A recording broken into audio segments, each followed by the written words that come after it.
अस्सलाम वालेकुम दोस्तों, वेलकम टू शोएब टीवी। दोस्तों, स्टिंग एनर्जी ड्रिंक ने कुछ ही अरसे में हमारे मुल्क में एक बहुत ही बड़ा मार्केट बना लिया है। इस वीडियो में मैं आपको बताऊंगा कि स्टिंग फैक्ट्री में कैसे बनती है और कोकोला फैक्ट्री में कैसे बनती है। तो चलिए शुरू करते हैं। दोस्तों, स्टिंग दरअसल पेप्सी के एक प्रोडक्ट है। पेप्सी ने सबसे पहले स्टिंग को 2002 में लॉन्च किया था। दोस्तों, उसके बाद 2010 में स्टिंग पाकिस्तान और इंडिया में भी लॉन्च किया गया। दोस्तों, स्टिंग एनर्जी ड्रिंक को तैयार करने के लिए एक ख़ास किस्म की पानी तैयार किया जाता है।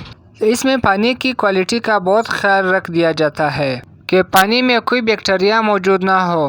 पानी को अच्छी तरह फिल्टर कर इसमें कार्बन डाइऑक्साइड गैस शामिल की जाती है ताकि कार्बोनेटेड वाटर तैयार की जाए। दोस्तों, स्टिंग में शामिल की हुई चीज़ों की बात करें तो ये बहुत सारे चीज़ों से बनते हैं, जैसे शुगर और artificial flavour, sodium straight, food starch और इस जैसे दूसरे चीज़ों से ये मिलकर बनती है। इसमें कैफीन की भी बहुत मिकदार होती है, इसीलिए इसे एनर्जी ड्रिंक कहा जाता है। कैफीन से इंसान की दिमाग की एक्टिविटी तो बढ़ जाती है, लेकिन बहुत ज़्यादा कैफीन ख़तरनाक भी हो सकती है, ख़ासतौर पर अगर आप हाई डिप्रेशन और सांसबंदी का मरीज हो। इसीलिए किसी भी एनर्जी ड्रिंक को एक साथ बहुत ज़्यादा नहीं पीनी चाहिए। बहरहाल, इन सारे रंगों को फैक्ट्री में मिलाकर एक सीरम बनाई जाती है।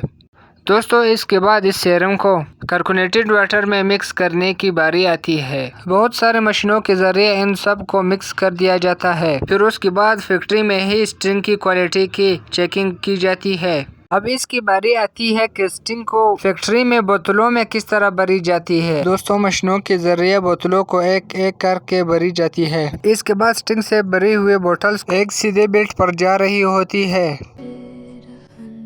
और दूसरे तरफ स्टिंग पे लगे हुए लेबर तैयार होती है, जैसा कि आप देख सकते हैं। और दोस्तों, उसके बाद स्टिंग के बोतल पर ये लेबर लगाए जाते हैं और दोस्तों यूं स्टिंग तैयार हो जाती है। इस वक्त पाकिस्तान में स्टिंग के 3 किस्म मौजूद है।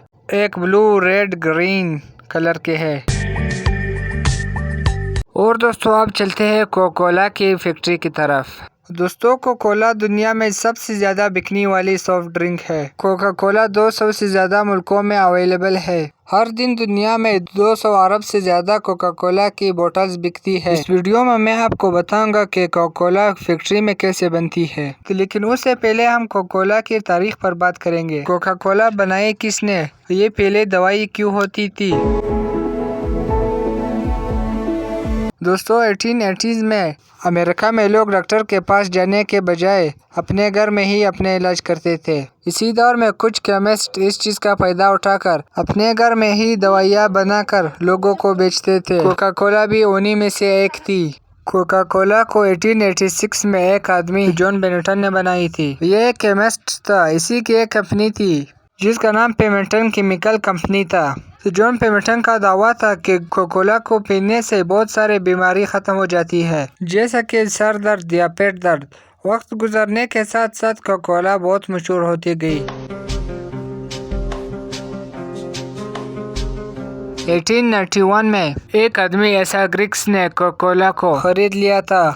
आज ही कोकोला दुनिया की सबसे ज्यादा बिकने वाली सॉफ्ट ड्रिंक है। दोस्तों, अब बात करते हैं कि कोकोला को फैक्ट्री में किस तरह तैयार की जाती है। दोस्तों, कोकोला को बनाने के लिए एक खास किस्म के पेवरेज कॉन्सेंट्रेट तैयार किया जाता है, लेकिन इसको बनाने का फार्मूला एक सीक्रेट है। ऐसा सीक्रेट जो कोकोला को फैक्ट्री में बनाने वाले लोग भी नहीं जानते। तो ये फेवरेट कॉन्सेंट्रेट कहाँ तैयार होती है, ये भी कोकोला ने दुनिया को नहीं बताया, लेकिन कोक की बोतल पर इसको नेचुरल फ्लेवर लिख दिया जाता है। कोकोला का दावा है कि ये फार्मूला मुख्तलिफ प्लांट्स और पौधों से बनाया जाता है, लेकिन इसमें असल डालता क्या है ये कुछ ही खास लोग जानते हैं। तो ये कॉन्सेंट्रेशन दुनिया भर में कोक के 1000 से ज़्यादा फैक्ट्रीज में बेच दिया जाता है। दोस्तों, अब कोक में 90% पानी होता है।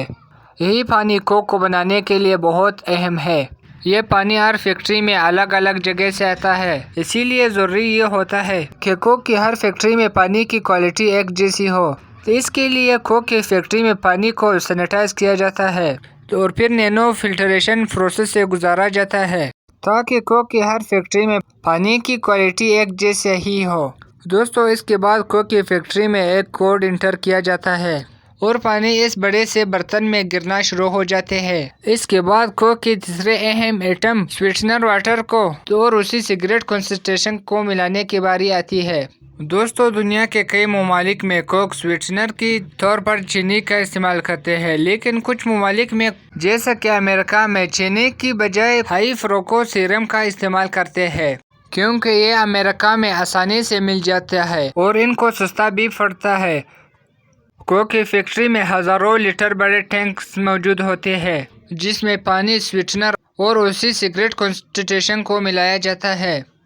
फिर उसके बाद उसके अंदर CO2 गैस को पंप इन करता है और दोस्तों इसी तरह कोका-कोला तैयार हो जाती है। अब कोका-कोला की टेस्टिंग की बारी आती है। कोका-कोला की कुछ बोतलों का टेस्ट की जाती है। फिर एक मशीन में कोक की खाली बोतल ट्रेवल कर रही होती है, जिनमें कोक को भरा जा रहा होता है और फिर इन बोतल पर कैप्स लगा दिए जाते हैं। तो अब इन बोतल्स पर लेबल लगाने की बारी आती है। तो ये बोतल्स एक कन्वेयर बेल्ट से गुजर रही होती है और फिर एक मशीन हर बोतल्स पर बारी बारी ये लेबल लगा देती है। दोस्तों, यहाँ से ये बोतल्स एक मशीन से गुजर रही होती है, जिसे वार्मर कहती है। कोक की बोतल्स को यहाँ पे रूम टेम्परेचर में कन्वर्ट कर देती है और दोस्तों कोका-कोला मुकम्मल तौर पर तैयार हो जाती है।